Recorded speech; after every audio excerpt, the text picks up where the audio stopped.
सतनाम वाहिगुरु साहिब जी। राग सोहे संत महला चौथा। कर तीजा एक ओंकार। सतगुर प्रसाद आब हो संत जन हो। गुण गावह गोविंद केरे राम। गुरमुख मिल रही है कर वाजै शब्द कनेरे राम। आब हो संत जन हो। गुण गावह गोविंद केरे राम। गुरमुख मिल रही है कर वाजह शब्द कनेरे राम। शब्द कनेरे हर प्रभ तेरे तू करता सब थाई। अहनस जपी सदा सालाही साच शब्द लिव लाई। अन दिन सहज रह रंग राता राम नाम रिद पूजा। नानक गुरमुख एक पछाणै अवर ना जाणै दूजा। सब मैं रव रहया सो प्रभ अंतर जामी राम। गुर शब्द रवै रव रहया सो प्रभ मेरा स्वामी राम। प्रभ मेरा स्वामी अंतर जामी घट घट रवया सोई। गुरमत सच पाइयै सहज समाइयै तिस बिन अवर ना कोई। सहजे गुण गावा जे प्रभ पावा आपे लय मिलाए। नानक सो प्रभ शब्दे जापै अहनिस नाम ध्याए। एह जगो दुतर मन मुख पार न पाई राम। अंतरे होमै ममता काम क्रोध चतुराई राम। अंतर चतुराई थाए न पाई बिरथा जन्म गवाया। जम मग दुख पावै चोटां खावै अंत गया पछताया। बिन नामै को बेली नाही पुत कुटुंब सुत भाई। नानक माया मोह पसारा आगे साथ न जाई। हों पूछो अपना सतगुर दाता किन विद दुतर तरिया राम। सतगुर पाए चलो जीवतिया इम मरिया राम। जीवतिया मरिया भव जल तरिया। गुरमुख नाम समावै पूरा पुरख पाया वड भागी। सत नाम लिव लावै मत प्रगास भई मन मानिया। राम नाम वड्याई नानक प्रभ पाया शब्द मिलाया। ज्योति जोत मिलाई मत प्रगास भई मन मानिया। राम नाम वड्याई नानक प्रभ पाया शब्द मिलाया। ज्योति जोत मिलाई। वाहिगुरु जी का खालसा वाहिगुरु जी की फतेह।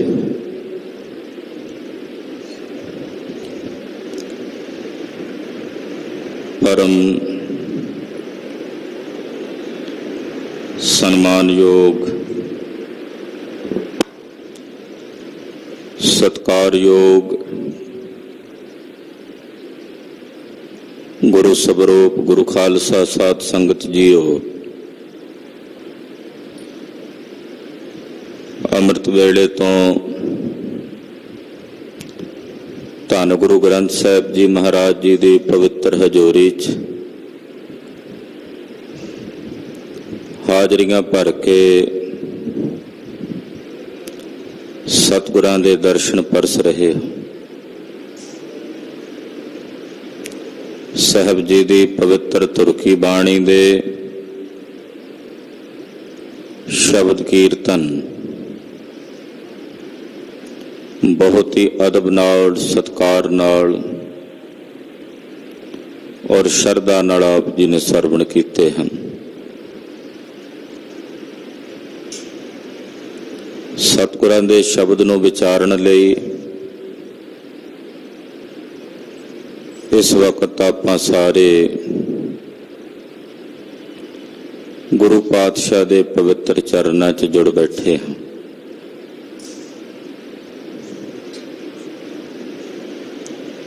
ਚੌਥੇ ਪਾਤਸ਼ਾਹ ਧੰਨ ਗੁਰੂ ਰਾਮਦਾਸ ਜੀ ਮਹਾਰਾਜ ਸੋਢੀਆਂ ਦੀ ਕੁਲ ਦੇ ਸਰਮੌਰ ਸਤਿਗੁਰੂ, ਧੰਨ ਧੰਨ ਰਾਮਦਾਸ ਗੁਰ, ਜਿਨ ਸਿਰਿਆ ਤਿਨੈ ਸਵਾਰਿਆ, ਪੂਰੀ ਹੋਈ ਕਰਾਮਾਤ, ਆਪ ਸਿਰਜਣਹਾਰ ਧਾਰਿਆ। ਐਸੇ ਗਰੀਬ ਨਵਾਜ ਪਾਤਸ਼ਾਹ ਨੇ ਅੱਜ ਦੇ ਪਵਿੱਤਰ ਸ਼ਬਦ ਦੀ ਦਾਤ ਸਾਨੂੰ ਬਖਸ਼ਿਸ਼ ਕੀਤੀ ਹੈ। ਆਓ ਕੁਝ ਸਮੇਂ ਲਈ ਸੁਰਤੀਆਂ ਬਿਰਤੀਆਂ ਇਕਾਗਰ ਕਰੀਏ। ਚੌਥੇ ਪਾਤਸ਼ਾਹ ਦੇ ਪਵਿੱਤਰ ਚਰਨਾਂ 'ਚ ਆਪਣੀ ਹਾਜ਼ਰੀ ਲਵਾਉਂਦਿਆਂ ਆਪ ਦੀ ਰਸਨਾ ਦੀ ਪਵਿੱਤਰਤਾ ਲਈ ਔਰ ਜੀਵਨ ਦੇ ਭਲੇ ਲਈ ਆਖੋ ਜੀ ਸਤਨਾਮ ਸ਼੍ਰੀ ਗੁਰੂ ਸਾਹਿਬ ਜੀ। ਸਤਨਾਮ ਸ਼੍ਰੀ ਵਾਹਿਗੁਰੂ ਸਾਹਿਬ ਜੀ। ਵਾਹਿਗੁਰੂ ਸਾਹਿਬ ਜੀ। ਰਾਗ ਸੂਹੀ ਸ਼ੰਤ ਮਹਲਾ ਚੌਥਾ, ਘਰ ਤੀਜਾ, ਇਕ ਓੰਕਾਰ ਸਤਿਗੁਰ ਪ੍ਰਸਾਦ। ਰਾਗ ਸੂਹੀ ਹੈ ਔਰ ਇਹ ਪਵਿੱਤਰ ਛੰਤ ਚੌਥੇ ਪਾਤਸ਼ਾਹ ਧੰਨ ਗੁਰੂ ਰਾਮਦਾਸ ਜੀ ਦੇ ਉਚਾਰਨ ਕੀਤੇ ਹੋਏ ਨੇ। ਘਰ ਤੀਜੇ ਵਿੱਚ ਇਸ ਪਵਿੱਤਰ ਪਾਵਨ ਬਾਣੀ ਨੂੰ ਗਾਇਨ ਕਰਨਾ ਹੈ। ਮੰਗਲਾਚਰਨ ਕਰਦੇ ਨੇ ਇੱਕ ਜੋ ਅਦੁੱਤੀ ਹੈ, ਓੰਕਾਰ ਜਿਸ ਦਾ ਪ੍ਰਕਾਸ਼ ਸਭ ਵਿੱਚ ਹੈ।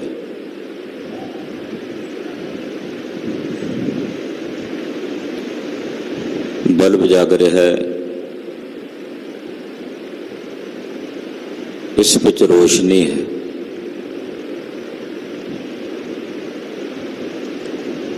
ਇਹਨਾਂ ਸਾਰੇ ਬਲਬਾਂ ਵਿੱਚ ਇਹ ਜਿਹੜੀ ਰੋਸ਼ਨੀ ਹੈ, ਇਹਦੇ ਵਿੱਚ ਅੰਸ਼ ਬਿਜਲੀ ਦਾ ਹੈ।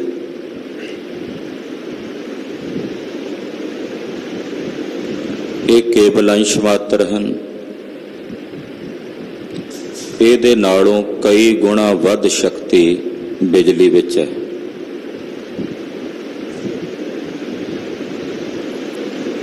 ਇਸ ਤਰ੍ਹਾਂ ਕਹਿ ਸਕਦੇ ਹਾਂ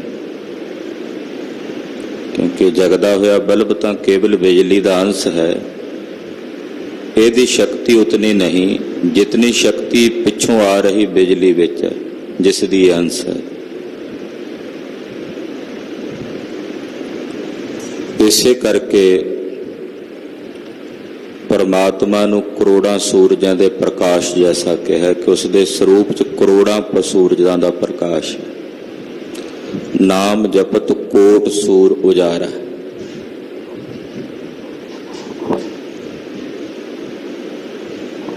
ਇਹ ਆਪਾਂ ਕਹਿ ਸਕਦੇ ਹਾਂ ਕਿ ਬਿਜਲੀ ਵਿੱਚ ਇਸ ਬਲਬ ਨਾਲੋਂ ਕਈ ਗੁਣਾ ਵੱਧ ਸ਼ਕਤੀ ਹੈ। ਪਰ ਜੇ ਕਹੀਏ ਕਿ ਬਿਜਲੀ ਵਿੱਚ ਪ੍ਰਕਾਸ਼ ਹੈ,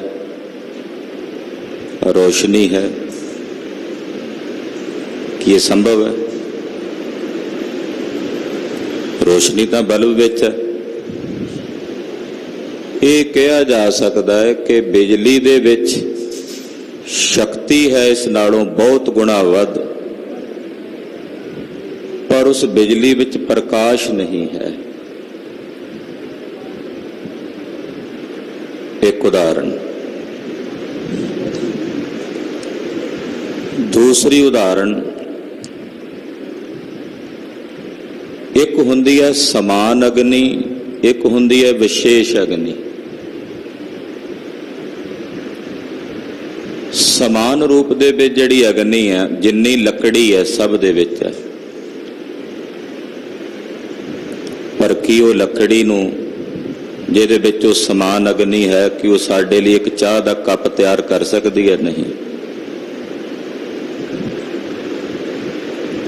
ਉਹਦੇ ਵਿੱਚੋਂ ਜਦੋਂ ਵਿਸ਼ੇਸ਼ ਰੂਪ ਦੇ ਵਿੱਚ ਜਲਾ ਕੇ ਵਿਸ਼ੇਸ਼ ਅਗਨੀ ਉਤਪੰਨ ਹੁੰਦੀ ਹੈ, ਤੇ ਫਿਰ ਉਹਦੇ ਤੇ ਪ੍ਰਸ਼ਾਦਾ ਵੀ ਪੱਕਦਾ ਹੈ, ਚਾਹ ਵੀ ਬਣਦੀ ਹੈ, ਹਰ ਇੱਕ ਸ਼ੈ ਵਾਸਤੇ ਉਹ ਕੰਮ ਆਉਂਦੀ, ਉਪਯੋਗੀ ਹੁੰਦੀ। ਹੁਣ ਉਹ ਜੋ ਅਗਨੀ ਬਲੀ ਹੈ, ਅਸਲ ਵਿੱਚ ਉਹ ਸਮਾਨ ਅਗਨੀ ਦਾ ਹੀ ਅੰਸ਼ ਹੈ। ਅਗਰ ਲੱਕੜੀ ਵਿੱਚ, ਈਂਧਣ ਦੇ ਵਿੱਚ ਸਮਾਨਿਆ ਅਗਨੀ ਨਾ ਹੋਵੇ ਤੇ ਉਹ ਵਿਸ਼ੇਸ਼ ਅਗਨੀ ਦਾ ਕੋਈ ਮਾਇਨਾ ਨਹੀਂ। ਵਿਸ਼ੇਸ਼ ਅਗਨੀ ਉਤਪੰਨ ਹੀ ਤਾਂ ਹੁੰਦੀ ਹੈ ਜੇ ਸਮਾਨ ਅਗਨੀ ਹੈ। ਸਮਾਨਿਆ ਅਗਨੀ ਤੋਂ ਬਿਨਾਂ ਵਿਸ਼ੇਸ਼ ਅਗਨੀ ਦੀ ਉਤਪਤੀ ਨਹੀਂ ਹੈ। ਇਸ ਤਰ੍ਹਾਂ ਕਹਿ ਸਕਦੇ ਹਾਂ। ਇਸੇ ਤਰ੍ਹਾਂ ਚੇਤਨ ਸਵਰੂਪ ਦੇ ਵਿੱਚ ਪਰਮਾਤਮਾ ਦੇ ਵੀ ਦੋ ਸਰੂਪ ਆਪਾਂ ਕਹਿ ਲਈਏ। ਇੱਕ ਸਮਾਨ ਚੇਤਨ ਹੈ, ਦੂਸਰਾ ਵਿਸ਼ੇਸ਼ ਚੇਤਨ ਹੈ। ਵਿਸ਼ੇਸ਼ ਚੇਤਨ ਉਸ ਬਿਜਲੀ ਦੀ ਸ਼ਕਤੀ ਦੇ ਸਮਾਨ ਹੈ, ਉਹ ਸਮਾਨ ਅਗਨੀ ਦੇ ਸਮਾਨ ਹੈ, ਜਿਸ ਤੋਂ ਬਿਨਾਂ ਨਾ ਅੱਗੇ ਬਲਬ ਜਗ ਸਕਦਾ, ਨਾ ਹੋਰ ਵਿਸ਼ੇਸ਼ ਅਗਨੀ ਬਲ ਸਕਦੀ। ਔਰ ਵਿਸ਼ੇਸ਼ ਚੇਤਨ, ਦੋ ਤਰ੍ਹਾਂ ਦਾ ਚੇਤਨ ਕਹਿ ਲਈਏ, ਹੈ ਇੱਕੋ ਹੀ। ਹੁਣ ਬਲਬ ਜਿਹੜਾ ਬਿਜਲੀ ਦੇ ਦੁਆਰਾ ਜਗ ਰਿਹਾ ਹੈ, ਉਹ ਬਿਜਲੀ ਤੋਂ ਵੱਖਰਾ ਤਾਂ ਨਹੀਂ, ਉਸੇ ਦੀ ਅੰਸ਼ ਹੈ ਨਾ। ਸਮਾਨਿਆ ਅਗਨੀ ਦੀ ਹੀ ਅੰਸ਼ ਉਸ ਬਲਦੀ ਹੋਈ ਅੱਗ ਦੇ ਵਿੱਚ ਹੈ। ਜੇ ਸਮਾਨਿਆ ਅਗਨੀ ਨਹੀਂ ਤੇ ਉਹ ਕੁਝ ਵੀ ਨਹੀਂ। ਤੋ ਸਮਾਨ ਚੇਤਨ ਜੋ ਸਾਰੇ ਪਾਸੇ ਇੱਕੋ ਜਿਹਾ ਵਿਆਪਕ ਹੈ ਔਰ ਅਨਾਦਿ ਹੈ। ਜੇ ਕਹੀਏ ਉਹਦੇ 'ਚ ਪ੍ਰਕਾਸ਼ ਹੈ, ਜਿਵੇਂ ਅਸੀਂ ਚੇਤਨ ਹਾਂ, ਉਹਦੇ ਵਿੱਚ ਉਸੇ ਤਰ੍ਹਾਂ ਦਾ ਪ੍ਰਕਾਸ਼ ਹੈ। ਸ਼ਕਤੀ ਤਾਂ ਹੈ, ਜਿਵੇਂ ਅਗਨੀ ਵਿੱਚ ਪ੍ਰਕਾਸ਼ ਨਹੀਂ, ਉਹ ਨਿਰਾਕਾਰ ਸਰੂਪ ਦੇ ਵਿੱਚ ਹੈ। ਸਮਾਨਿਆ ਰੂਪ ਦੇ ਵਿੱਚ ਉਹਦਾ ਕੋਈ ਰੂਪ ਤਾਂ ਨਹੀਂ ਦਿਸ ਰਿਹਾ ਅਗਨੀ ਦਾ। ਇਸ ਤਰ੍ਹਾਂ ਸਮਾਨਿਆ ਰੂਪ ਦੇ ਵਿੱਚ ਉਸ ਨੂੰ ਸ਼ਾਸਤਰਾਂ ਵਿੱਚ ਕਿਹਾ ਜਾਂਦਾ ਕੁਟਸਥ, ਜੋ ਅਨਾਦਿ ਹੈ, ਬੇਅੰਤ ਸਮੇਂ ਤੋਂ ਪਤਾ ਨਹੀਂ ਕਦੋਂ ਦਾ ਵਿਆਪਕ ਹੈ। ਉਹਦਾ ਬਾਰੇ ਕੁਝ ਨਹੀਂ ਕਿਹਾ ਜਾ ਸਕਦਾ, ਉਹ ਸਮਾਨਿਆ ਰੂਪ 'ਚ ਰਹਿੰਦਾ। ਵਿਸ਼ੇਸ਼ ਅਗਨੀ ਜਿਹੜੀ ਬਲਦੀ ਹੈ, ਉਹ ਕੁਝ ਸਮੇਂ ਲਈ ਬਲਦੀ ਹੈ। ਉਹਨੂੰ ਆਪਾਂ ਕਿੰਨਾ ਕੁ ਚਿਰ ਸਥਿਰ ਰੱਖ ਸਕਦੇ ਹਾਂ? ਥੋੜਾ ਜਿਹਾ ਬਾਲਣ ਪਾਈ ਜੋ ਆਖਰਕਾਰ ਉਹ ਬੁਝ ਜਾਂਦੀ ਹੈ। ਪਰ ਉਹ ਵੀ ਤਾਂ ਜੇ ਉਹਦੇ 'ਚ ਸਮਾਨਿਆ ਅਗਨੀ ਵਾਲਾ ਈਂਧਣ ਪਾਵਾਂਗੇ ਤੇ ਉਹ ਬਲੇਗੀ ਨਾ। ਸਮਾਨਿਆ ਚੇਤਨ ਔਰ ਵਿਸ਼ੇਸ਼ ਚੇਤਨ। ਸਮਾਨਿਆ ਚੇਤਨ ਵਿੱਚ ਪ੍ਰਮਾਤਮਾ ਸਭ ਥਾਈਂ ਵਿਆਪਕ ਹੈ ਔਰ ਇੱਕ ਸਮਾਨ ਹੈ, ਔਰ ਵਿਸ਼ੇਸ਼ ਚੇਤਨ ਆਪਾਂ ਸਾਰੇ ਬੈਠੇ ਹਾਂ, ਜਿੰਨੇ ਵੀ ਜੀਵ ਆਪਾਂ ਸਾਰੇ ਵਿਸ਼ੇਸ਼ ਚੇਤਨ। ਉਸ ਸਮਾਨਿਆ ਚੇਤਨ ਕਰਕੇ ਸਾਡੀ ਕਿਰਿਆ ਹੋ ਰਹੀ ਹੈ। ਸਾਡਾ ਜਨਮ ਵੀ ਹੈ, ਸਾਡਾ ਮਰਨ ਵੀ ਹੈ। ਜੋ ਉਪਜਿਓ ਸੋ ਬਿਨਸ ਹੈ। ਸਮਾਨਿਆ ਅਗਨੀ ਤੋਂ ਜਿਵੇਂ ਵਿਸ਼ੇਸ਼ ਅਗਨੀ ਉਤਪੰਨ ਹੁੰਦੀ ਹੈ, ਫਿਰ ਉਹ ਬਿਨਸਦੀ ਵੀ ਹੈ। ਤੇ ਜਦੋਂ ਬਿਨਸਦੀ ਹੈ, ਉਹ ਅਗਨੀ ਬੁਝਦੀ ਹੈ ਤੇ ਕਿੱਥੇ ਜਾਂਦੀ ਹੈ? ਸਮਾਨ ਰੂਪ ਦੇ ਵਿੱਚ ਹੀ ਸਮਾ ਜਾਂਦੀ ਹੈ ਨਾ। ਪੈਦਾ ਵੀ ਉੱਥੋਂ ਹੋਈ, ਸਮਾ ਵੀ ਉੱਥੇ ਗਈ। ਵਿਸ਼ੇਸ਼ ਚੇਤਨ ਸਰੂਪ ਹੋ ਕੇ ਜੋ ਕਾਰਜ ਕਰਨ ਵਾਸਤੇ ਅਸੀਂ ਉਹ ਅਗਨੀ ਪੈਦਾ ਕੀਤੀ ਜਾਂਦੀ ਹੈ। ਮੰਨ ਲਓ ਮੈਂ ਗੈਸ ਜਲਾਉਣਾ ਚਾਹ ਬਣਾਉਣ ਵਾਸਤੇ, ਪ੍ਰਸ਼ਾਦਾ ਪਕਾਉਣ ਲਈ, ਬਣਾਉਣ ਤੋਂ ਬਾਅਦ ਬੁਝਾ ਦਿੱਤੀ। ਜਦੋਂ ਉਹ ਬੁਝ ਗਈ, ਕਿੱਥੇ ਗਈ? ਉਹ ਆਪਣੇ ਸਮਾਨ ਰੂਪ 'ਚ ਚਲੀ ਗਈ, ਖਤਮ ਤਾਂ ਨਹੀਂ ਹੋਈ, ਸਮਾਨ ਰੂਪ 'ਚ ਮਿਲ ਗਈ। ਜੋ ਕਾਰਜ ਕਰਨ ਲਈ ਵਿਸ਼ੇਸ਼ ਚੇਤਨ ਅਸੀਂ ਸਾਰੇ ਪੈਦਾ ਹੋਏ, ਉਹ ਕਾਰਜ ਕਰਨ ਤੋਂ ਬਾਅਦ ਮੁੜ ਕੇ ਫਿਰ ਉਸੇ ਸਮਾਨ ਚੇਤਨ ਦੇ ਵਿੱਚ ਜਾ ਕੇ ਅਭੇਦ ਹੋਣਾ, ਇਹ ਸਾਡੀ ਯਾਤਰਾ ਹੈ। ਇਸ ਨੂੰ ਸਮਝਣਾ ਪੈਣਾ। ਕਿੱਥੋਂ ਉਪਜੇ ਕਹਿ ਰਹੇ ਕਹਿ ਮਾਹੇ ਸਮਾਵੈ। ਇਹ ਵਿਸ਼ੇਸ਼ ਚੇਤਨ ਕਿੱਥੋਂ ਪੈਦਾ ਹੋਇਆ, ਕਿੱਥੇ ਰਹਿ ਰਿਹਾ ਔਰ ਆਖਿਰ ਕਿੱਥੇ ਜਾ ਕੇ ਸਮਾ ਜਾਣਾ। ਜਦੋਂ ਇਹ ਨੁਕਤਾ ਸਮਝ ਵਿੱਚ ਆ ਜਾਵੇ ਤਾਂ ਬਹੁਤ ਵਧੀਆ। ਕਈ ਵਾਰ ਅਸੀਂ ਕੋਈ ਗੱਲ ਸਮਝਣ ਦੇ ਵਿੱਚ ਅਸਮਰੱਥ ਹੋ ਜਾਈਏ ਤਾਂ ਜਿਵੇਂ ਕਹਿੰਦੇ ਆ ਨਾ ਸਿਆਣੇ ਕਿ ਇੱਕ ਛੋਟੇ ਜਿਹੇ ਨੁਕਤੇ ਕਰਕੇ ਗੁੜ ਗੋਬਰ ਹੋ ਜਾਂਦਾ, ਗੁੜ ਗੋਬਰ ਸਮਾਨ ਹੋ ਜਾਂਦਾ। ਹਾਲਾਂਕਿ ਗੁੜ ਕਿਤਨੀ ਪਵਿੱਤਰ ਚੀਜ਼ ਹੈ, ਕਿਤਨੀ ਅੱਛੀ ਚੀਜ਼ ਹੈ, ਪਰ ਉਹ ਗੋਬਰ ਹੋ ਜਾਂਦਾ ਹੈ ਕਿ ਜੇ ਛੋਟੇ ਜਿਹੇ ਨੁਕਤੇ ਨੂੰ ਨਾ ਉਹ ਫੋਲੋ ਕਰੀਏ ਤੇ ਗੁੜ ਗੋਬਰ ਹੋ ਜਾਂਦਾ।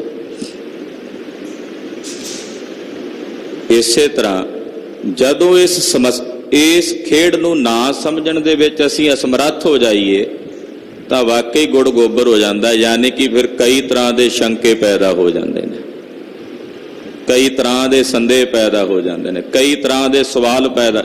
ਜੇ ਸਮਝ ਵਿੱਚ ਪੈ ਜਾਏ ਤੇ ਕੋਈ ਸ਼ੰਕਾ ਨਹੀਂ, ਕੋਈ ਸਵਾਲ ਨਹੀਂ, ਨਹੀਂ ਸਮਝ ਵਿੱਚ ਆਉਂਦਾ ਕਈ ਸਵਾਲ, ਕਈ ਸੰਸ਼ੇ। ਔਰ ਹੈਰਾਨੀ ਇਸ ਗੱਲ ਦੀ ਹੁੰਦੀ ਹੈ ਕਿ ਜਦੋਂ ਮੇਰੇ ਅੰਦਰ ਕੋਈ ਸੰਸ਼ਾ ਪੈਦਾ ਹੁੰਦਾ ਤੇ ਮੇਰਾ ਇਹ ਯਤਨ ਹੈ ਕਿ ਮੈਂ ਇਹ ਸੰਸ਼ਾ ਤੁਹਾਡੇ ਸਾਰਿਆਂ ਦੇ ਦਿਮਾਗ ਵਿੱਚ ਭਰ ਕੇ ਤੁਹਾਡੇ ਅੰਦਰ ਵੀ ਪੈਦਾ ਕਰ ਦਿਆਂ। ਹਾਲਾਂਕਿ ਯੋਗਤਾ ਨਹੀਂ, ਪਰ ਮੈਂ ਇਹ ਯਤਨ ਕਰਾਂ ਕਿ ਜੋ ਸੰਸ਼ੇ ਜੋ ਸੰਦੇਹ ਮੇਰੇ ਅੰਦਰ ਉਤਪਨ ਹੋਏ ਨੇ ਮੈਂ ਤੁਹਾਡੇ ਸਾਰਿਆਂ 'ਚ ਉਤਪਨ ਕਰ ਦਿਆਂ। ਸਮੱਸਿਆ ਤਾਂ ਮੇਰੀ ਵੀ ਸਮਝ ਮੈਨੂੰ ਨਹੀਂ ਪਈ, ਸੰਸ਼ਾ ਮੇਰੇ ਅੰਦਰ ਪੈਦਾ ਹੋ ਰਿਹਾ, ਸਵਾਲ ਤੁਹਾਡੇ ਵਿੱਚੋਂ ਬਹੁਤ ਜ਼ਿਆਦਾ ਸਮਝ ਚੁੱਕੇ ਨੇ। ਮੈਂ ਇਹ ਯਤਨ ਕਰਾਂ ਜੋ ਸੰਸ਼ੇ ਮੇਰੇ 'ਚ ਉੱਠੇ ਨੇ ਮੈਂ ਤੁਹਾਡੇ ਦਿਮਾਗ 'ਚ ਭਰ ਦਿਆਂ।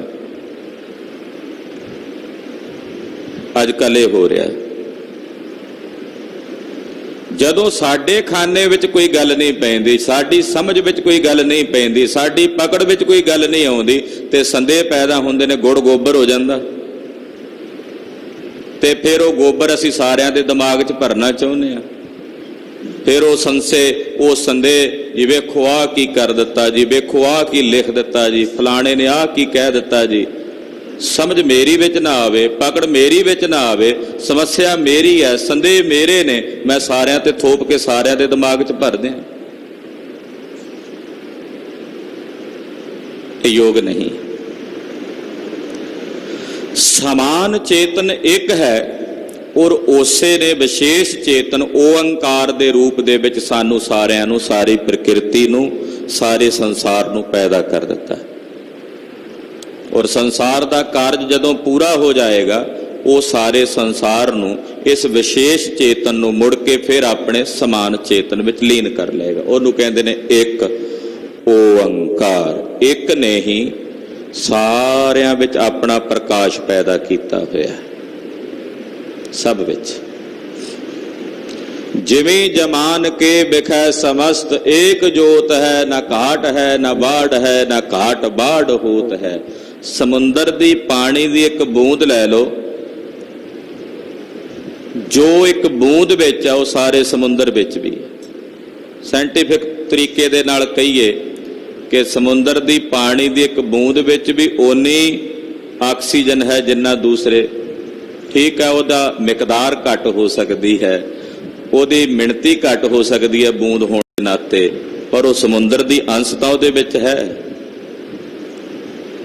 ਇਸੇ ਤਰ੍ਹਾਂ ਪਰਮ ਸਤ ਅਕਾਲ ਪੁਰਖ ਵਾਹਿਗੁਰੂ ਪਰਮੇਸ਼ਰ ਜੋ ਇੱਕ ਹੈ, ਉਸੇ ਦੀ ਅੰਸ਼ ਸਾਰਿਆਂ ਵਿੱਚ ਵਿਆਪਕ ਹੈ। ਫਰਕ ਇਹਨਾਂ ਕਿਸੇ ਦੇ ਉੱਤੇ ਅਵਛੇਦਨ ਹੈ, ਪਰਦਾ ਪਿਆ ਹੋਇਆ, ਆਵਰਣ ਪਿਆ ਹੋਇਆ, ਤੇ ਜਿਸ ਦੇ ਅੰਦਰ ਉਸ ਪ੍ਰਕਾਸ਼ ਦੇ ਉੱਤੇ, ਹੁਣ ਦੀਵੇ ਦੇ ਉੱਤੇ ਕਿਸੇ ਨੇ ਘੜਾ ਰੱਖ ਦਿੱਤਾ, ਇੱਕ ਦਾ ਦੀਵਾ ਬਾਹਰ ਖੁੱਲਾ ਜਗ ਰਿਹਾ, ਦੀਵਾ ਜਿਹੜਾ ਘੜੇ ਦੇ ਅੰਦਰ ਜਗ ਰਿਹਾ ਹੈ, ਉਹਦੀ ਵੀ ਓਨੀ ਰੋਸ਼ਨੀ, ਜਿਹੜਾ ਬਾਹਰ ਜਗ ਰਿਹਾ ਉਹਦੀ ਵੀ ਓਨੀ ਰੋਸ਼ਨੀ ਹੈ। ਉਸ ਘੜੇ ਨੂੰ ਡੰਡੇ ਨਾਲ ਤੋੜ ਦਿਓ ਤੇ ਰੋਸ਼ਨੀ ਬਰਾਬਰ ਹੋ ਜਾਏਗੀ। ਤੋ ਇਸੇ ਪ੍ਰਕਾਰ ਨਾਲ ਸਾਧਕ ਜਿਨ੍ਹਾਂ ਅੰਦਰ ਉਹ ਵਿਸ਼ੇਸ਼ ਚੇਤਨ ਦਾ ਪ੍ਰਕਾਸ਼ ਹੈ, ਜਦੋਂ ਭਰਮ ਦੇ ਪਰਦੇ ਨੂੰ, ਭਰਮ ਦੇ ਘੜੇ ਨੂੰ ਗੁਰੂ ਕੇ ਸ਼ਬਦ ਦੇ ਡੰਡੇ ਨਾਲ ਤੋੜ ਦਿੰਦੇ ਨੇ, ਭਰਮ ਗੜ ਤੋੜ ਦਿੰਦੇ ਨੇ, ਉਹ ਪ੍ਰਕਾਸ਼ ਹੋ ਜਾਂਦਾ। ਔਰ ਜਿਹੜੇ ਨਹੀਂ ਤੋੜਦੇ ਉਹਨਾਂ ਅੰਦਰ ਉਹ ਪ੍ਰਕਾਸ਼ ਤਾਂ ਹੈ, ਪਰ ਉਹ ਟਕਿਆ ਹੋਇਆ, ਉਹ ਟਕਿਆ। ਤੋ ਉਸੇ ਇੱਕ ਦਾ ਪ੍ਰਕਾਸ਼ ਸਰਵਥਾਈ ਹੈ, ਸਭ ਵਿੱਚ ਵਿਆਪਕ ਹੈ। ਕਿਵੇਂ ਸਮਝ ਪਵੇ ਕਿ ਉਹੀ ਇੱਕ ਸਾਰਿਆਂ ਵਿੱਚ ਪ੍ਰਕਾਸ਼ ਹੋ ਕੇ ਵਿਆਪਕ ਹੈ? ਇਹ ਗੱਲ ਸਮਝ ਵਿੱਚ ਕਿਵੇਂ ਆਵੇ? ਤਾਂ ਗੁਰਦੇਵ ਕਹਿੰਦੇ ਸਤਿਗੁਰ ਪ੍ਰਸਾਦ, ਸਤਿਗੁਰਾਂ ਦੀ ਕਿਰਪਾ ਦੁਆਰਾ ਤਾਂ ਸਮਝ ਵਿੱਚ ਆ ਸਕਦੀ। ਸਤਿਗੁਰੂ ਜੀ ਸਾਨੂੰ ਸਮਝਾਉਂਦੇ ਹਨ ਬਾਰ-ਬਾਰ। ਬੋਲਣ ਵਿੱਚ ਤੇ ਸਮਝਾਉਣ ਵਿੱਚ ਬੜਾ ਫਰਕ ਹੁੰਦਾ। ਕੋਈ ਗੱਲ ਬੋਲਣੀ ਹੈ, ਬੋਲਣ 'ਚ ਕਿੰਨਾ ਟਾਈਮ ਲੱਗੇਗਾ? ਮਹਾਰਾਜ ਜੀ ਦਾ ਸ਼ਬਦ ਹੈ, ਹੁਕਮਨਾਮਾ ਮੰਨ ਲਓ, 5 ਮਿੰਟ 7 ਮਿੰਟ ਦੇ ਵਿੱਚ ਬੋਲ ਕੇ ਆਪ ਜੀ ਨੂੰ ਗ੍ਰੰਥੀ ਸਿੰਘ ਜੀ ਨੇ ਸਰਵਣ ਕਰਾ ਦਿੱਤਾ। ਬੋਲਣਾ, ਫਿਰ ਉਸ ਨੂੰ ਸਮਝਾਉਣਾ, ਦੋਵੇਂ ਵੱਖਰੀਆਂ ਵੱਖਰੀਆਂ ਪ੍ਰਕਿਰਿਆਵਾਂ ਨੇ।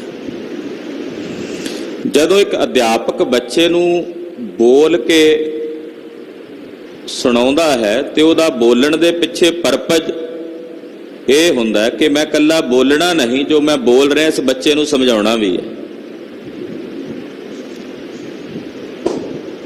ਅਗਰ ਕਹਿਣਾ ਹੋਵੇ ਬ੍ਰਹਮ ਗਿਆਨ ਤੁਹਾਨੂੰ 2 ਮਿੰਟਾਂ 'ਚ 4 ਮਿੰਟਾਂ 'ਚ ਕਹਿ, ਜੇ ਤੁਸੀਂ ਸਾਰੇ ਬ੍ਰਹਮ ਸਰੂਪ ਹੋ, ਇੰਨਾ ਕਹਿ ਦਿੱਤਾ। ਤੁਸੀਂ ਸਾਰੇ ਅਬਿਨਾਸੀ ਹੋ, ਜੋ ਤੁਹਾਡਾ ਸਰੂਪ ਹੈ, ਇੰਨਾ ਕਹਿ ਦਿੱਤਾ। ਇਹ ਤਾਂ ਬੋਲ ਦਿੱਤਾ ਕੇਵਲ। ਤੁਸੀਂ ਸਭ ਚੇਤਨ ਸਰੂਪ ਹੋ, ਪਰ ਕਿਵੇਂ ਹੋ ਇਹ ਸਮਝਾਉਣਾ ਇਹ ਗੁਰੂ ਸਾਹਿਬ ਦੇ ਵੱਸ ਹੈ, ਸਤਿਗੁਰਾਂ ਦੇ ਵੱਸ ਹੈ। ਸਤਿਗੁਰੂ ਸਮਝਾਉਂਦੇ ਨੇ, ਇਕੱਲੇ ਬੋਲਦੇ ਨਹੀਂ ਹਨ, ਸਾਡੇ ਖਾਨੇ ਵਿੱਚ ਬਿਠਾਉਂਦੇ ਨੇ। ਸਮਝ ਵੀ ਪਵੇ ਤਾਂ ਜੋ ਗੁੜ ਗੋਬਰ ਨਾ ਹੋਵੇ। ਸਤਿਗੁਰੂ ਸਮਝਾਉਂਦੇ ਨੇ ਤਾਂ ਜੋ ਗੁੜ ਦਾ ਗੋਬਰ ਨਾ ਬਣ ਜਾਏ ਕਿਤੇ।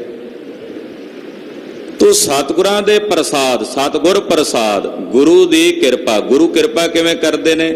ਜਦੋਂ ਰੀਝ ਕੇ ਆ ਬਈ ਸੱਜਣਾ ਤੈਨੂੰ ਬਹਿ ਕੇ ਸਮਝਾਵਾਂ, ਆ ਮੇਰੀ ਸ਼ਰਨ 'ਚ ਬੈਠ, ਮੇਰੀ ਗੋਦ ਵਿੱਚ, ਮੈਂ ਤੈਨੂੰ ਸਮਝਾਵਾਂ ਤੂੰ ਕੀ ਹੈ। ਤੂੰ ਚੇਤਨ ਹੈ, ਪਰ ਕਿਵੇਂ ਹੈ ਚੇਤਨ? ਤੂੰ ਇਹ ਕਿਵੇਂ ਜਾਣੇ? ਸਤਿਗੁਰੂ ਜੀ ਸਮਝਾ ਸਕਦੇ ਨੇ। ਸਤਿਗੁਰਾਂ ਦੀ ਕਿਰਪਾ ਬਿਨਾ ਪਰਮਾਤਮਾ ਦਾ ਜੋ ਅਨਾਦਿ ਸਵਰੂਪ ਹੈ, ਉਹ ਸਮਾਨ ਚੇਤਨ ਹੋ ਕੇ ਔਰ ਵਿਸ਼ੇਸ਼ ਚੇਤਨ ਹੋ ਕੇ ਕਿਵੇਂ ਵਿਆਪਕ ਹੈ, ਇਹ ਸਤਿਗੁਰਾਂ ਦੀ ਕਿਰਪਾ ਦੇ ਦੁਆਰਾ ਹੀ ਜਾਣਿਆ ਜਾ ਸਕਦਾ ਹੈ। ਇਸ ਕਰਕੇ ਗੁਰਦੇਵ ਕਹਿੰਦੇ ਸਤਿਗੁਰ ਪ੍ਰਸਾਦ। ਹਾਂਜੀ, ਆਵੋ ਸੰਤ ਜਨੋ ਗੁਣ ਗਾਵਹਿ ਗੋਵਿੰਦ ਕੇਰੇ RAM। ਹੇ ਸੰਤ ਜਨੋ ਆਓ, ਆਪਾਂ ਇਕੱਠੇ ਹੋਈਏ, ਇਕੱਤਰ ਹੋਈਏ। ਇਕੱਤਰ ਹੋਣ ਦਾ ਮਤਲਬ, ਇਕੱਠੇ ਹੋਣ ਦਾ ਮਤਲਬ ਕੀ ਹੈ? ਆਓ ਸੰਤ ਜਨੋ, ਆਪਾਂ ਇਕੱਠੇ ਹੋ ਕੇ ਆਪਣੇ ਗੋਬਿੰਦ ਦੇ ਗੁਣ ਗਾਈਏ, ਆਪਣੇ ਸੁਆਮੀ ਦੇ ਗੁਣ ਗਾਈਏ। ਕਿਉਂਕਿ ਜਦੋਂ ਆਪਣੇ ਸੁਆਮੀ ਦੇ ਗੁਣ ਗਾਵਾਂਗੇ ਉਦੋਂ ਅਸੀਂ ਇਕੱਠੇ ਹੋ ਸਕਦੇ ਹਾਂ। ਇਕੱਠੇ ਹੋ ਹੀ ਉਦੋਂ ਸਕਦੇ ਹਾਂ ਕਿ ਜਦੋਂ ਅਸੀਂ ਆਪਣੇ ਸਾਹਿਬ ਦੇ ਗੁਣ, ਜਦੋਂ ਆਲੋਚਨਾ ਵਿੱਚ ਪੈ ਗਏ, ਆਹ ਕਿਵੇਂ ਹੋਵੇਗਾ, ਆਹ ਗੁਰੂ ਸਾਹਿਬ ਕਿਵੇਂ ਕਰ ਸਕਦੇ ਨੇ। ਯਾਨੀ ਕਿ ਇੱਕ ਵਿਦਵਾਨ ਕਹਿੰਦਾ, ਉਹਨੇ ਸ਼ੰਕਾ ਕੀਤਾ ਇਦਾਂ ਗੁਰੂ ਸਾਹਿਬ ਕਿਵੇਂ ਕਰ ਸਕਦੇ ਨੇ? ਉਹ ਕਹਿੰਦੇ ਬੜੀ ਵੱਡੀ ਗੱਲ ਹੋ ਗਈ ਵੀ ਇਦਾਂ ਕਿਵੇਂ ਕਰ ਸਕਦੇ। ਦਰਅਸਲ ਤੂੰ ਉਦੋਂ ਜੰਮਿਆ ਨਹੀਂ ਸੀ। ਤੂੰ ਹੁੰਦਾ ਤੇ ਗੁਰੂ ਸਾਹਿਬ ਨੂੰ ਸਲਾਹ ਦੇ ਦਿੰਦਾ ਵੀ ਮਹਾਰਾਜ ਇਦਾਂ ਨਾ ਕਰੋ, ਆਹ ਸਮੱਸਿਆ ਹੈ। ਤੂੰ ਉਦੋਂ ਜੰਮ ਪੈਂਦਾ ਤੇ ਕਹਿ ਦਿੰਦਾ। ਪਰ ਉਦੋਂ ਜਿਹੜੇ ਸਿੱਖ ਸਨ ਉਹ ਤੇਰੇ ਵਰਗੇ ਨਹੀਂ ਸੀ। ਉਦੋਂ ਸਤਿਗੁਰੂ ਜੋ ਕਹਿੰਦੇ ਗੁਰਸਿੱਖ ਸਤ ਕਰਕੇ ਮੰਨ ਲੈਂਦੇ। ਗੁਰੂ ਨੇ, ਪਾਤਸ਼ਾਹ ਨੇ ਕਿਹਾ, ਗੁਰ ਕਹਿਆ ਸਾਕਾਰ ਕਬਾਬ ਹੋ ਗੁਰ ਕੀ ਕਰਨੀ ਕਾਹੇ ਤਾਬ। ਜਦੋਂ ਆਪਣੇ ਸਾਹਿਬ ਦੇ ਗੁਣ ਗਾਇਨ ਕਰਨੇ ਹੋਣ ਉਦੋਂ ਅਸੀਂ ਸਾਰੇ ਇਕੱਤਰ ਹੋ ਸਕਦੇ ਹਾਂ, ਆਪਣੇ ਸਾਹਿਬ ਦੇ ਸੁਆਮੀ ਦੇ ਸਰੂਪ ਵਿੱਚ ਇਕੱਤਰ ਹੋ ਸਕਦੇ ਹਾਂ। ਆਓ ਸੰਤ ਜਨੋ ਆਪਾਂ ਇਕੱਤਰ ਹੋਈਏ ਔਰ ਇਕੱਠੇ ਹੋ ਕੇ ਆਪਣੇ ਗੋਬਿੰਦ ਦੇ, ਧੰਨ ਗੁਰੂ ਨਾਨਕ ਸਾਹਿਬ ਜੀ ਦੇ, ਧੰਨ ਸ੍ਰੀ ਗੁਰੂ ਗੋਬਿੰਦ ਸਿੰਘ ਸਾਹਿਬ ਜੀ ਦੇ, ਧੰਨ ਸ੍ਰੀ ਗੁਰੂ ਗ੍ਰੰਥ ਸਾਹਿਬ ਜੀ ਮਹਾਰਾਜ ਜੀ ਦੇ ਰਲ ਕੇ ਇਕੱਠੇ ਹੋ ਕੇ ਗੁਣ ਗਾਈਏ। ਗੁਣ ਗੁਣ ਗਾਵਾਂ ਦਿਨ ਰਾਤ, ਗੁਣ ਗਾਵਾਂ ਦਿਨ ਰਾਤ, ਗੁਣ ਗਾਵਾਂ ਦਿਨ ਰਾਤ, ਗੁਣ ਗਾਵਾਂ ਦਿਨ ਰਾਤ, ਗੁਣ ਗਾਵਾਂ ਦਿਨ ਰਾਤ, ਗੁਣ ਗਾਵਾਂ ਦਿਨ ਰਾਤ, ਗੁਣ ਗਾਵਾਂ ਦਿਨ ਰਾਤ, ਗੁਣ ਗਾਵਾਂ ਦਿਨ ਰਾਤ। ਆਓ ਆਪਾਂ ਇਕੱਠੇ ਹੋ ਕੇ ਗੁਣ ਗਾਈਏ, ਸੰਗਤ ਦੇ ਰੂਪ ਵਿੱਚ ਇਕੱਤਰ ਹੋ ਕੇ ਗੁਣ ਗਾਈਏ।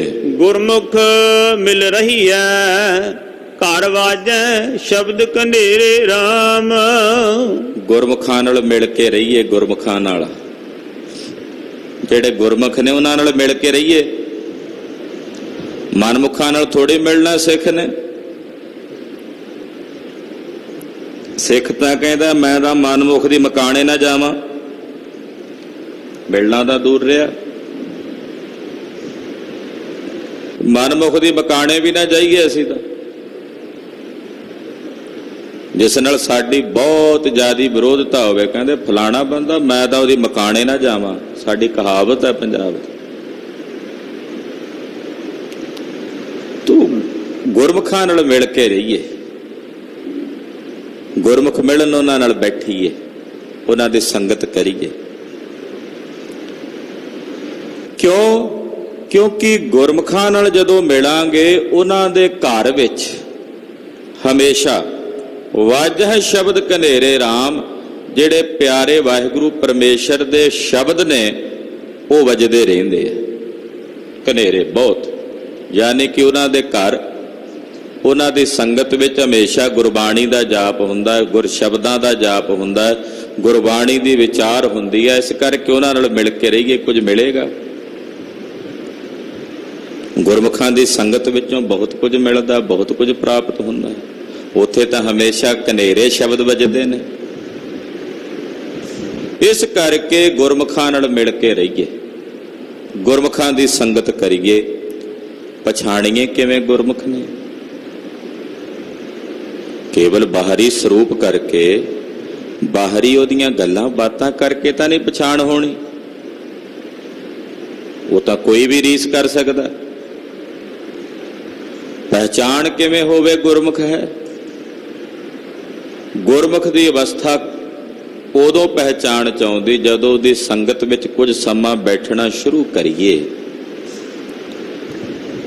ਤੇ ਪਤਾ ਲੱਗਣਾ ਸ਼ੁਰੂ ਹੋ ਜਾਂਦਾ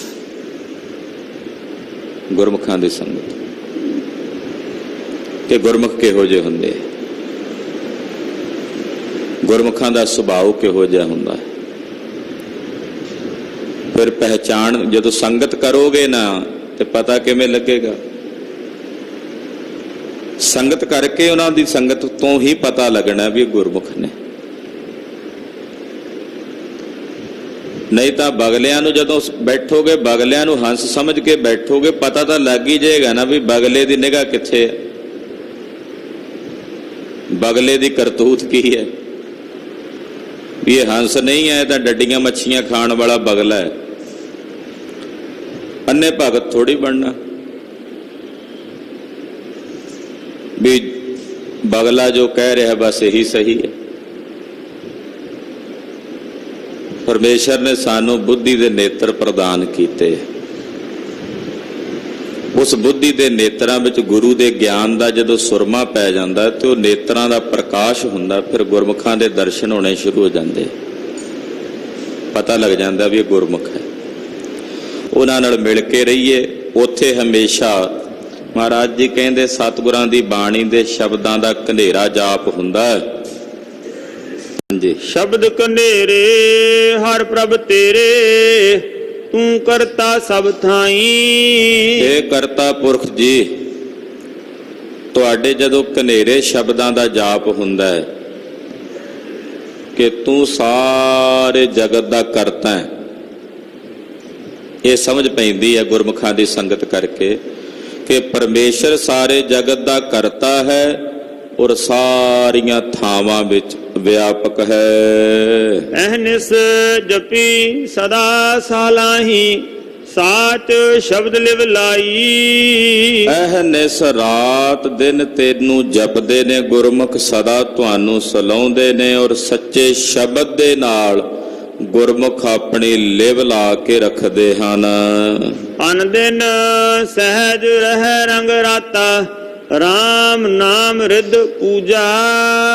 ਆਨ ਦਿਨ ਰਾਤ ਦਿਨ ਗੁਰਮੁਖ ਸਹਿਜ ਵਿੱਚ ਆਪਣੀ ਸੁਰਤ ਜੋੜ ਕੇ ਰੱਖਦੇ ਨੇ, ਰਾਮ ਦੇ ਨਾਮ ਦੀ ਪੂਜਾ ਕਰਦੇ ਨੇ। ਰਾਮ ਨਾਮ ਦੀ ਪੂਜਾ ਕੀ ਹੈ ਕਿ ਰਾਮ ਦਾ ਨਾਮ, ਪਰਮੇਸ਼ਰ ਦਾ ਨਾਮ ਆਪਣੇ ਹਿਰਦੇ 'ਚ ਵਸਾਉਂਦੇ ਨੇ। ਇਹੀ ਪੂਜਾ ਗੁਰਮੁਖ ਕਰਦੇ ਹਨ। ਨਾਨਕ ਗੁਰਮੁਖ ਏਕ ਪਛਾਣੈ, ਅਵਰ ਨਾ ਜਾਣੈ ਦੂਜਾ। ਸਤਿਗੁਰੂ ਗੁਰੂ ਰਾਮਦਾਸ ਜੀ ਫਰਮਾਉਂਦੇ ਹਨ ਕਿ ਗੁਰਮੁਖ ਕੇਵਲ ਇੱਕ ਨੂੰ ਪਛਾਣਦੇ ਨੇ ਕਿ ਇੱਕੋ ਹੀ ਸਾਰਿਆਂ ਵਿੱਚ ਅਨੇਕ ਰੂਪ ਹੋ ਕੇ ਵਰਤ ਰਿਹਾ। ਅਵਰ ਨਾ ਜਾਣੈ ਦੂਜਾ, ਉਹ ਕਹਿੰਦੇ ਇੱਕ ਤੋਂ ਬਿਨਾਂ ਹੋਰ ਕੋਈ ਦੂਜਾ ਨਹੀਂ ਹੈ। ਹੋਰ ਕੋਈ ਦੂਜਾ ਇੱਕੋ ਹੀ ਹੈ ਔਰ ਇੱਕੋ ਸਰਬ ਥਾਈ ਸਰਬ ਜਗਾਵਾਂ ਵਿੱਚ ਵਿਆਪਕ ਹੈ। ਉਹਦੇ ਤੋਂ ਬਿਨਾਂ ਕੋਈ ਦੂਜਾ ਨਹੀਂ ਹੈ। ਸਭ ਮੈਂ ਰਵ ਰਹਿਆ, ਸੋ ਪ੍ਰਭ ਅੰਤਰ ਜਾਮੀ ਰਾਮ। ਮੇਰਾ ਪ੍ਰਭੂ ਸਾਰਿਆਂ ਵਿੱਚ ਰਮਿਆ ਹੋਇਆ, ਸਾਰਿਆਂ ਵਿੱਚ ਵਸਦਾ ਔਰ ਉਹ ਸਭ ਦਿਆਂ ਦਿਲਾਂ ਦੀਆਂ ਜਾਣਨ ਵਾਲਾ ਅੰਤਰਜਾਮੀ ਹੈ। ਮੇਰੇ ਪ੍ਰਭੂ ਤੋਂ ਕੁਝ ਲੁਕਿਆ ਨਹੀਂ ਹੋਇਆ, ਮੇਰੇ ਪ੍ਰਭੂ ਤੋਂ ਕੁਝ ਛੁਪਿਆ ਨਹੀਂ ਹੋਇਆ। ਉਹ ਸਭ ਦਿਆਂ ਦਿਲਾਂ ਦੀਆਂ ਬੁੱਝਣ ਵਾਲਾ, ਸਭ ਦੇ ਹਿਰਦਿਆਂ ਦੀਆਂ ਜਾਣਨ ਵਾਲਾ ਅੰਤਰਜਾਮੀ ਹੈ। ਗੁਰ ਸ਼ਬਦ ਰਵੈ ਰਵ ਰਹਿਆ, ਸੋ ਪ੍ਰਭ ਮੇਰਾ ਸੁਆਮੀ ਰਾਮ। ਜਿਹੜੇ ਸਤਿਗੁਰਾਂ ਦੇ ਸ਼ਬਦ ਵਿੱਚ ਵਸਦੇ ਨੇ, ਜਿਨ੍ਹਾਂ ਦੀ ਸੁਰਤ ਗੁਰ ਸ਼ਬਦ ਵਿੱਚ ਵਸਦੀ ਹੈ, ਉਸ ਪਰਮਾਤਮਾ ਨੂੰ ਸਰਬ ਥਾਈਂ ਰਮਿਆ ਵੇਖਦੇ ਨੇ। ਜਿਨ੍ਹਾਂ ਦੀ ਸੁਰਤ ਵਿੱਚ ਸ਼ਬਦ ਵਸਦਾ ਤੇ ਸ਼ਬਦ ਵਿੱਚ ਸੁਰਤ ਵਸਦੀ ਹੈ, ਉਹ ਵੇਖਦੇ ਨੇ ਕਿ ਪਰਮਾਤਮਾ ਸਾਰਿਆਂ ਵਿੱਚ ਵਸਦਾ, ਸਰਬ ਥਾਈਂ ਵਸਦਾ, ਹਰ ਜਗ੍ਹਾ ਤੇ ਵਸਦਾ। ਰਵ ਰਹਿਆ ਸੋ ਪ੍ਰਭ ਮੇਰਾ ਸੁਆਮੀ ਰਾਮ। ਉਹ ਵੇਖਦੇ ਨੇ ਕਿ ਮੇਰਾ ਸੁਆਮੀ ਸਾਰਿਆਂ ਵਿੱਚ ਰਮਿਆ ਹੋਇਆ। ਕੌਣ ਵੇਖਦੇ ਨੇ? ਜਿਨ੍ਹਾਂ ਦੀ ਸੁਰਤ ਸ਼ਬਦ ਵਿੱਚ ਵਸਦੀ ਹੈ। ਪ੍ਰਭ ਮੇਰਾ ਸੁਆਮੀ ਅੰਤਰ ਜਾਮੀ। ਮੇਰਾ ਪ੍ਰਭੂ ਸੁਆਮੀ ਹੈ ਜੋ ਸਾਰੇ ਜਗਤ ਦਾ ਮਾਲਕ ਹੈ। ਉਹ ਸਾਰਿਆਂ ਦੇ ਅੰਦਰ ਦੀ ਜਾਣਨ ਵਾਲਾ ਅੰਤਰਜਾਮੀ ਹੈ। ਘਟ ਘਟ ਰਵਿਆ ਸੋਈ। ਉਹ ਘਟ ਘਟ ਵਿੱਚ ਵਸਦਾ। ਘਟ ਘਟ ਮੈਂ ਹਰ ਜੂ ਬਸੈ। ਘਟ ਘਟ ਵਿੱਚ ਵਸਦਾ, ਹਰ ਜ਼ਰਰੇ ਵਿੱਚ, ਹਰ ਕਣ ਦੇ ਵਿੱਚ ਵਸਦਾ ਹੈ। ਗੁਰਮਤਿ ਸਚ ਪਾਈਐ, ਸਹਿਜ ਸਮਾਈਐ, ਤਿਸ ਬਿਨ ਅਵਰ ਨਾ ਕੋਈ। ਗੁਰੂ ਦੀ ਮੱਤ ਦੁਆਰਾ ਸੱਚ ਪ੍ਰਾਪਤ ਹੁੰਦਾ ਹੈ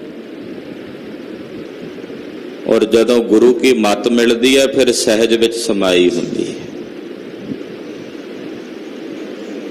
ਔਰ ਇੱਕ ਗੱਲ ਜਾਣ ਲੈਣੀ ਚਾਹੀਦੀ ਹੈ ਕਿ ਜਦੋਂ ਗੁਰੂ ਦੀ ਮੱਤ ਦੁਆਰਾ ਹਿਰਦੇ 'ਚ ਸੱਚ ਵਸਦਾ ਹੈ, ਗਿਆਨ ਹਿਰਦੇ 'ਚ ਉਤਪੰਨ ਹੁੰਦਾ ਹੈ, ਫਿਰ ਪਤਾ ਲੱਗਦਾ ਕਿ ਤਿਸ ਬਿਨ ਅਵਰ ਨਾ ਕੋਈ, ਤਿਸ ਤੋਂ ਬਿਨਾ ਹੋਰ ਕੋਈ ਨਹੀਂ।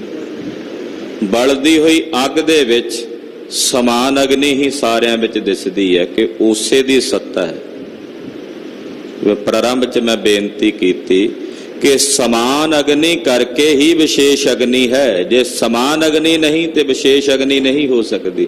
ਜੇ ਲੱਕੜੀ 'ਚ ਹੀ ਅੱਗ, ਕਦੇ ਪੱਥਰ ਨੂੰ ਅੱਗ ਲੱਗਦੀ ਵੇਖੀ ਹੈ? ਹਾਂ, ਉਹਦੇ 'ਚ ਚਿਣਗਾਂ ਤਾਂ ਨਿਕਲਦੀਆਂ ਨੇ ਪਰ ਉਹ ਪ੍ਰਚੰਡਤਾ ਨਹੀਂ ਹੁੰਦੀ।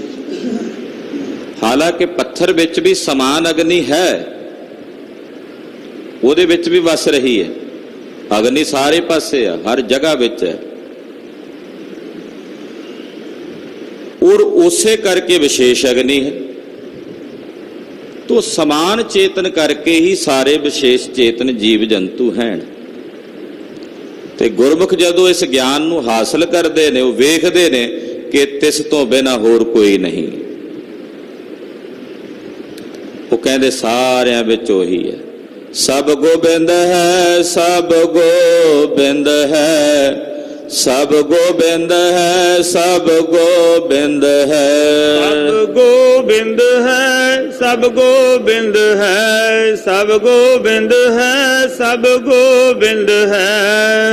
ਗੋਬਿੰਦ ਬਿਨ ਨਹੀਂ ਕੋਈ, ਗੋਬਿੰਦ ਬਿਨ ਨਹੀਂ ਕੋਈ, ਗੋਬਿੰਦ ਬਿਨ ਨਹੀਂ ਕੋਈ, ਗੋਬਿੰਦ ਬਿਨ ਨਹੀਂ ਕੋਈ, ਗੋਬਿੰਦ ਬਿਨ ਨਹੀਂ ਕੋਈ, ਗੋਬਿੰਦ ਬਿਨ ਨਹੀਂ ਕੋਈ, ਗੋਬਿੰਦ ਬਿਨ ਨਹੀਂ ਕੋਈ, ਗੋਬਿੰਦ ਬਿਨ ਨਹੀਂ ਕੋਈ। ਜੋ ਦਿਸੈ ਸੋ ਤੇਰਾ ਰੂਪ, ਤਿਸ ਬਿਨ ਅਵਰ ਨਾ ਕੋਈ। ਹੇ ਵਾਹਿਗੁਰੂ ਜੀ, ਤੁਹਾਡੇ ਤੋਂ ਬਿਨਾਂ ਹੋਰ ਕੁਝ ਵੀ ਨਹੀਂ, ਤੁਸੀਂ ਹੋ। ਹਰ ਸ਼ੈ ਵਿੱਚ, ਹਰ ਥਾਂ ਤੇ ਵਾਹਿਗੁਰੂ ਪਰਮੇਸ਼ਰ ਦੀ ਜੋਤ ਹੈ। ਉਸੇ ਦੀ ਜੋਤ ਕਰਕੇ ਹੀ ਸਾਰੇ ਪ੍ਰਕਾਸ਼ਿਤ ਹਨ। ਸਹਜੇ ਗੁਣ ਗਾਵਾਂ ਜੇ ਪ੍ਰਭ ਭਾਵਾਂ, ਆਪੇ ਲਏ ਮਿਲਾਏ। ਸਹਜੇ ਹੀ, ਸੁਤੇ ਸਿੱਧ ਹੀ, ਸੁਭਾਵਕ ਹੀ ਜਿਹੜੇ ਰੱਬ ਦੇ ਪਿਆਰੇ ਪਰਮੇਸ਼ਰ ਦੇ ਗੁਣਾਂ ਨੂੰ ਗਾਉਂਦੇ ਹਨ, ਉਹ ਤਾਂ ਗਾਉਂਦੇ ਨੇ ਕਿ ਗੁਣ ਗਾਉਂਦਿਆਂ ਮੈਂ ਆਪਣੇ ਪ੍ਰਭੂ ਨੂੰ ਪਾ ਜਾਵਾਂ। ਤਾਂ ਮੇਰੇ ਗੁਣ ਗਾਏ ਸਫਲ ਨੇ। ਸਾਡੀ ਇਹ ਕੀਤੀ ਹੋਈ ਕਥਾ, ਸੁਣੀ ਹੋਈ ਕਥਾ, ਕੀਤਾ ਹੋਇਆ ਕੀਰਤਨ, ਸੁਣਿਆ ਹੋਇਆ ਕੀਰਤਨ, ਕੀਤਾ ਹੋਇਆ ਪਾਠ ਜਾਂ ਸੁਣਿਆ ਹੋਇਆ ਪਾਠ ਤਦੇ ਸਫਲ ਹੈ ਜੇ ਗੁਰੂ ਨੂੰ ਪਾ ਜਾਵੇ। ਗੁਰੂ ਨੂੰ ਭਾਵੇ ਤਾਂ ਸਫਲ ਹੈ ਨਾ। ਤੇ ਜੇ ਅਸੀਂ ਆਖੀਏ ਅਸੀਂ ਕੀਤਾ ਤੇ ਅਸੀਂ ਵੱਡੇ ਹਾਂ, ਨਹੀਂ। ਸਾਡੇ ਵੱਲੋਂ ਗਾਏ ਹੋਏ ਗੁਣ ਤਾਂ ਸਫਲ ਨੇ ਜੇ ਪ੍ਰਭੂ ਨੂੰ ਭਾਵੇ। ਖਬਰ ਉਹਨੂੰ ਕਿਵੇਂ ਭਾਉਂਦਾ।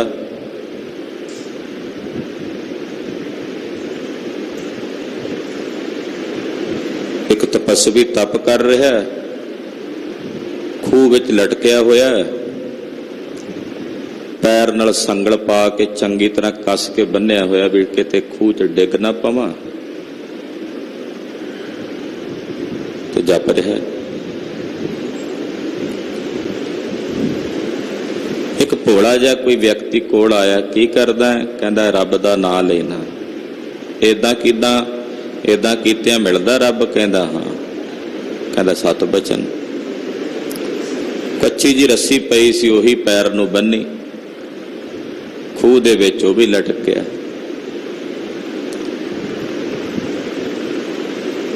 ਉਹਨੇ ਕਿਹਾ ਵੀ ਜਪਾਂ ਕੀ? ਬਸ ਉਹਨੂੰ ਇੰਨਾ ਕੁ ਚੇਤਾ ਰਹਿ ਗਿਆ ਵੀ ਤੜਾਗੀ, ਇਹ ਭਗਵਾਨ ਦੀ ਲੱਕ ਨਾਲ ਤੜਾਗੀ ਬੱਧੀ ਹੋਈ, ਉਹੀ ਯਾਦ ਰਹਿ ਗਈ ਤੇ ਉਹੀ ਜਪਦਾ, ਤੜਾਗੀ ਤੜਾਗੀ ਕਹੀ ਜਾਵੇ।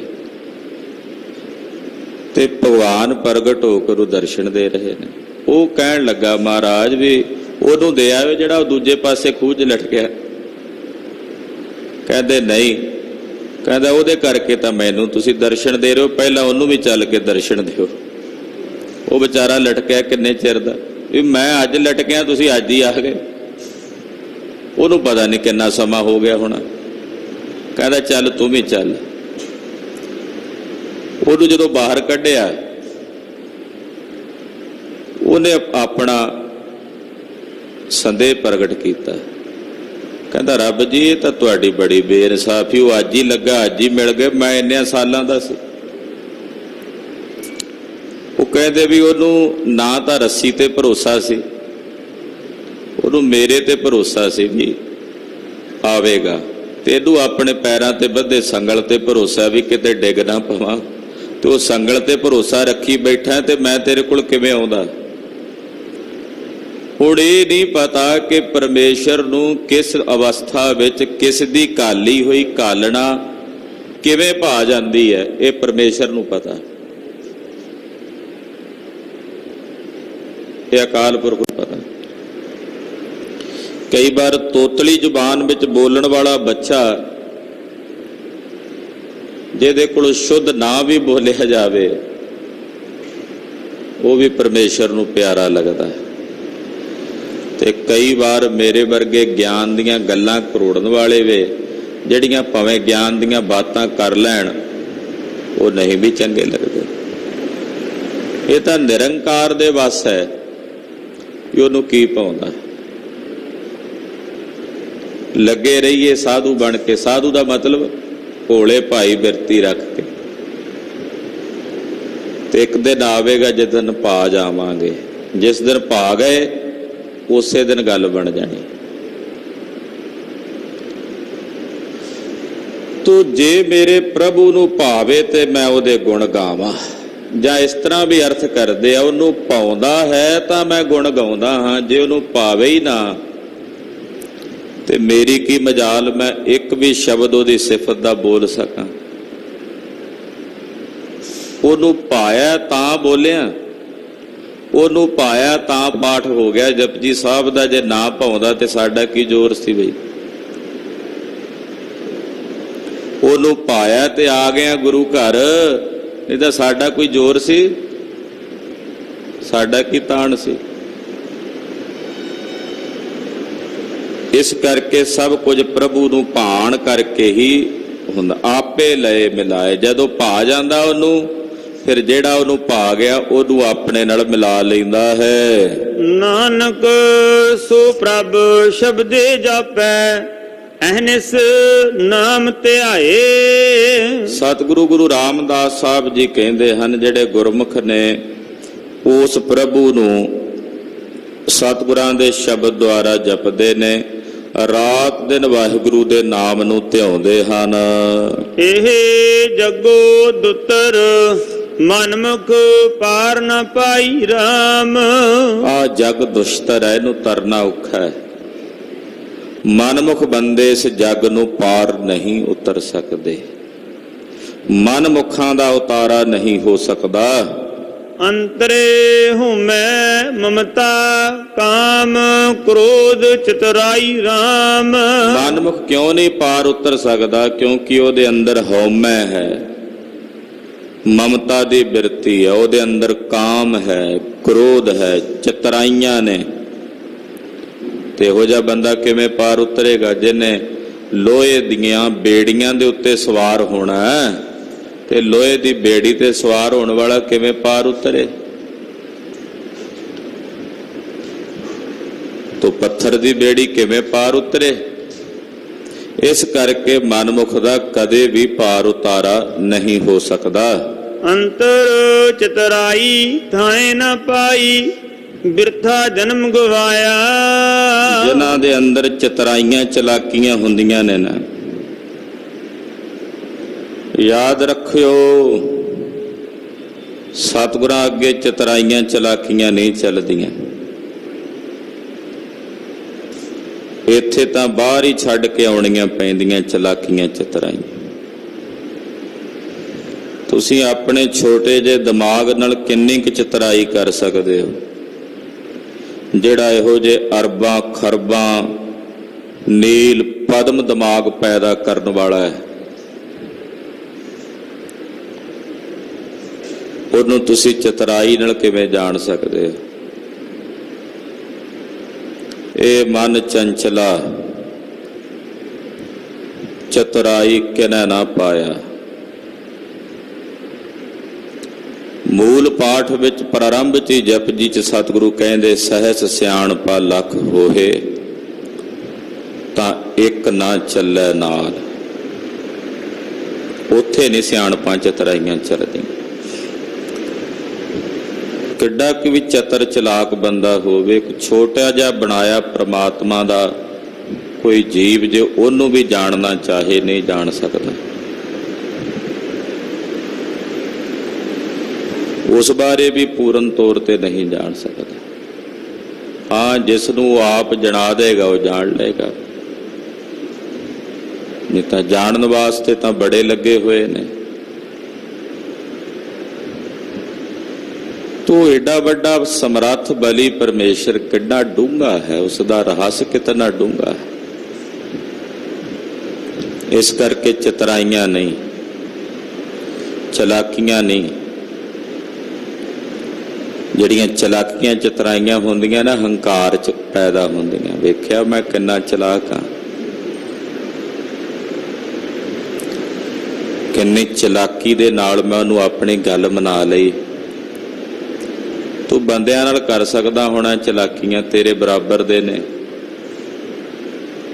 ਰੱਬ ਨਾਲ ਚਲਾਕੀਆਂ ਨਹੀਂ ਚੱਲਦੀਆਂ, ਗੁਰੂ ਨਾਲ ਚਲਾਕੀਆਂ ਨਹੀਂ ਚੱਲਦੀਆਂ।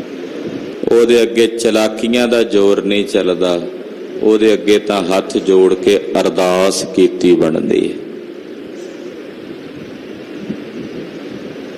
ਉਹਦੇ ਅੱਗੇ ਕੋਈ ਚਲਾਕੀ ਚਤਰਾਈ ਦਾ ਜ਼ੋਰ ਨਹੀਂ ਚੱਲਦਾ, ਹੱਥ ਜੋੜ ਕੇ ਅਰਦਾਸ ਕਰਨੀ ਬਣਾਉਂਦੀ।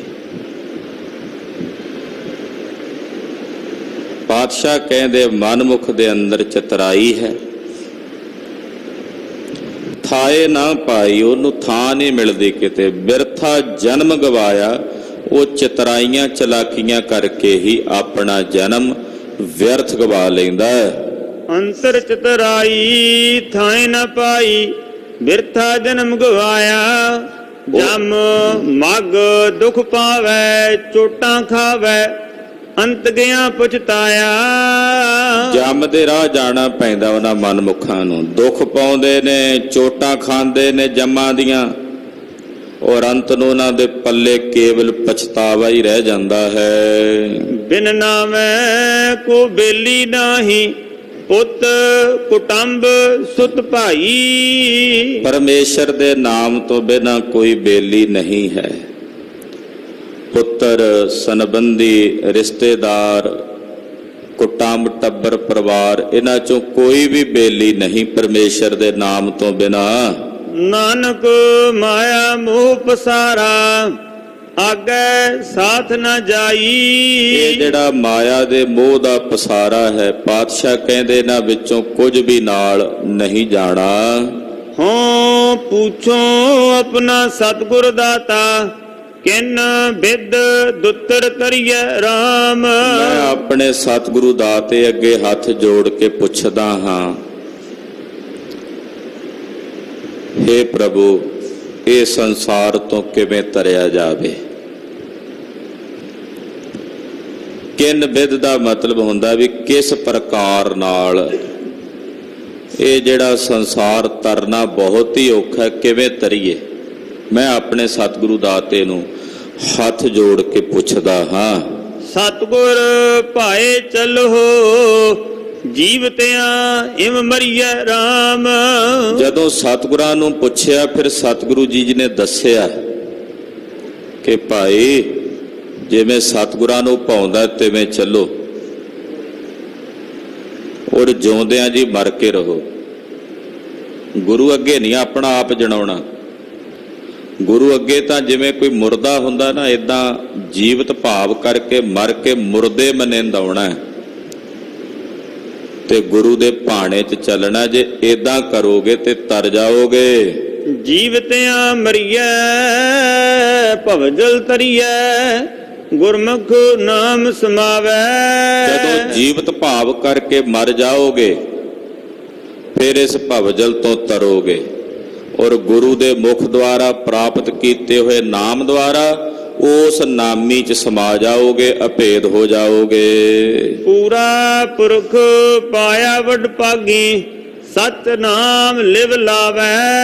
ਪੂਰੇ ਪੁਰਖ ਨੂੰ ਵੱਡਿਆਂ ਭਾਗਾਂ ਨਾਲ ਪ੍ਰਾਪਤ ਕੀਤਾ ਜਾਂਦਾ ਹੈ ਔਰ ਵੱਡੇ ਭਾਗ ਉਹਨਾਂ ਦੇ ਨੇ ਜਿਨ੍ਹਾਂ ਦੀ ਸੱਚੇ ਨਾਮ ਨਾਲ ਲਿਵ ਲੱਗੀ ਹੈ। ਮਤ ਪ੍ਰਗਾਸ ਭਈ ਮਨ ਮਾਨਿਆ RAM ਨਾਮ ਵਡਿਆਈ। ਜਿਨ੍ਹਾਂ ਦੀ ਮਤ 'ਚ ਪ੍ਰਕਾਸ਼ ਹੋ ਗਿਆ ਉਹਨਾਂ ਦਾ ਮਨ ਸਤਿਗੁਰਾਂ ਦੇ ਸ਼ਬਦ ਨਾਲ ਮੰਨ ਗਿਆ। RAM ਨਾਮ ਦੇ ਜਾਪ ਦੁਆਰਾ ਤਿਨਾਂ ਨੂੰ ਵੱਡੀ ਵਡਿਆਈ ਪ੍ਰਾਪਤ ਹੋਈ ਹੈ। ਨਾਨਕ ਪ੍ਰਭ ਪਾਇਆ ਸ਼ਬਦ ਮਿਲਾਇਆ ਜੋਤੀ ਜੋਤ ਮਿਲਾਈ। ਧੰਨ ਸ੍ਰੀ ਗੁਰੂ ਰਾਮਦਾਸ ਜੀ ਪਾਤਸ਼ਾਹ ਕਹਿੰਦੇ, ਭਾਈ ਜਿਨ੍ਹਾਂ ਨੇ ਸਤਿਗੁਰਾਂ ਦੇ ਸ਼ਬਦ ਦੁਆਰਾ ਅਭਿਆਸ ਕੀਤਾ, ਸ਼ਬਦ ਦੀ ਕਮਾਈ ਕੀਤੀ, ਉਹਨਾਂ ਨੇ ਪ੍ਰਭੂ ਨੂੰ ਪਾ ਲਿਆ ਔਰ ਉਹਨਾਂ ਦੀ ਜੋਤ ਉਸ ਪਰਮ ਜੋਤ ਵਿੱਚ ਇੱਕ ਮਿਕ ਹੋ ਕੇ ਵਿਸ਼ੇਸ਼ ਚੇਤਨ ਸਮਾਨ ਚੇਤਨ ਵਿੱਚ ਮਿਲ ਕੇ ਇੱਕ ਮਿਕ ਹੋ ਗਿਆ।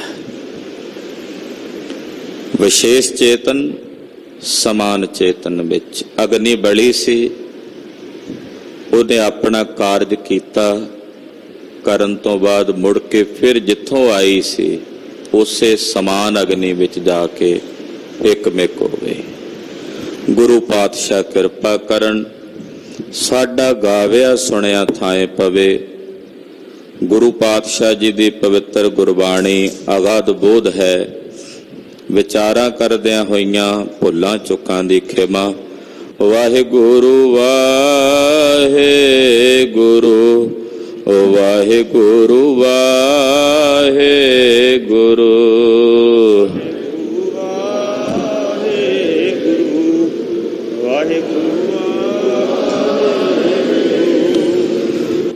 ਵਾਹਿਗੁਰੂ ਵਾਹਿਗੁਰੂ ਵਾਹਿਗੁਰੂ ਵਾਹਿਗੁਰੂ।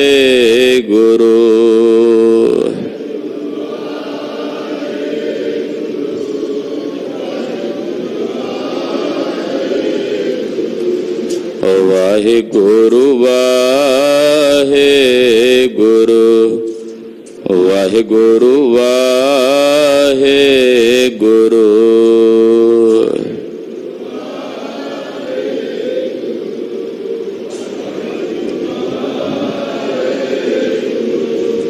ਵਾਹਿਗੁਰੂ ਜੀ ਕਾ ਖਾਲਸਾ, ਵਾਹਿਗੁਰੂ ਜੀ ਕੀ ਫਤਿਹ।